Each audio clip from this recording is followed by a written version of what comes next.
All right, we all know that cruising is my favorite way to vacation, and we also know that people that are new to cruising and even some seasoned cruisers have some things that they're worried about, some things that scare them. I think it's warranted. There were 3 events this past week, scary, oh no events that happened on cruise ships. I think we got to talk about it.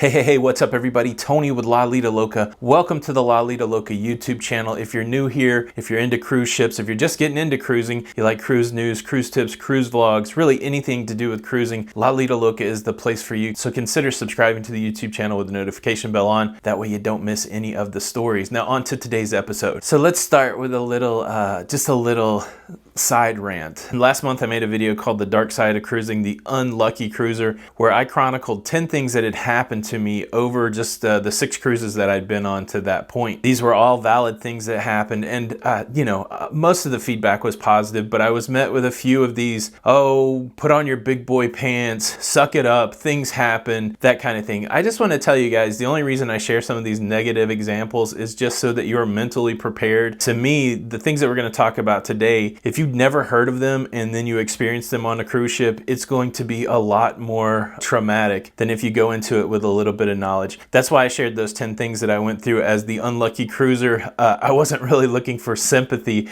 I was just trying to get the word out that these things could happen so that you could be prepared in case they happen to you. But look, today I've got on my big boy pants, and today I'm ready to talk about some of these scary oh no moments that could happen to you on a cruise ship. And before you say these things never happen, I chose 3 things that have happened just in the last week in cruise news, just to illustrate the point that you don't know when these things are going to happen. I think statistically I won't run into most of these things, but you never know. Somebody has to be, if the odds are 1 in 2,000 or 500,000, somebody still has to be the one. And certainly the people that were affected by these things over the past week know what it's like to be on the wrong side of the odds. The first one is the listing of the NCL Escape. Now, listing is when the ship moves from one side or to the other side very dramatically. This happened just a few days ago. Shortly before midnight, the ship was hit by what the cruise line has reported as an unexpected gust of wind, possibly up to 100 miles an hour, slammed into the side of the ship, causing the ship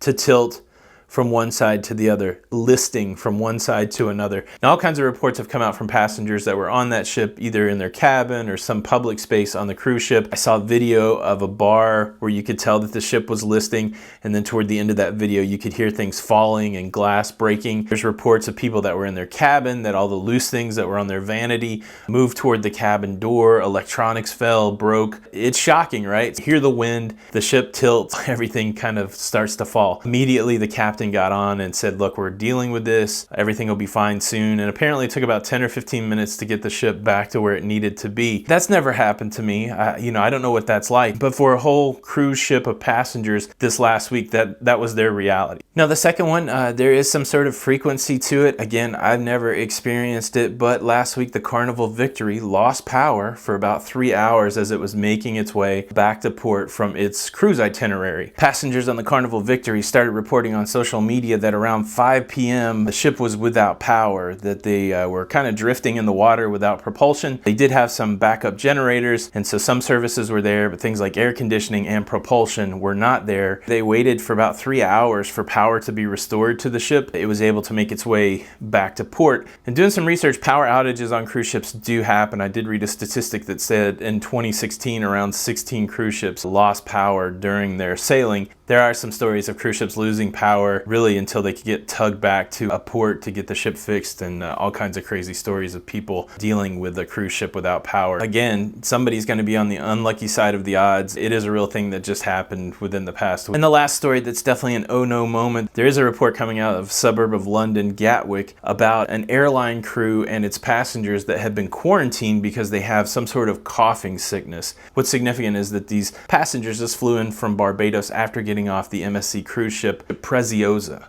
The inference there is that possibly the sickness started on the cruise ship. That's the stance that the airline is taking. An oh no moment at the airport, but just to tie it back, we don't have to go that far. If you go back to early January of 2019, there was a documented outbreak of norovirus on the oasis of the seas. So what's the takeaway? The big takeaway is there is the potential when you are cruising for things out of the ordinary to happen. Again, go check out the Unlucky Cruiser video that I made. There's 10 more instances of things that have happened to me on cruise ships. And again, I don't say that to complain or to whine or to scare anybody. It's really just about trying to prepare you for things that could happen so that you don't freak out, right? That's the worst. If all of a sudden you encounter some sort of difficulty, you're not mentally prepared for it, you're gonna freak out. Let me just close the video out with this. I do believe that cruising is the most economical vacation. It's the most fun I've ever had in my life. I love it. That's why I make these videos. That's why I do this. But at the same time, I run into a lot of people that are brand new that have apprehension about cruising. They hear all these stories. They wonder if these things could actually happen. And I think it's fair if you really want to build loyal cruisers to, you know, give them the full story. And so that's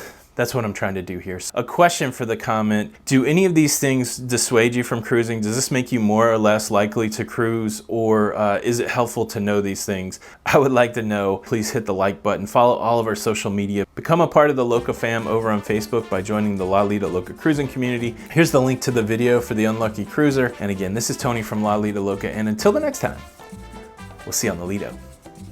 Bye.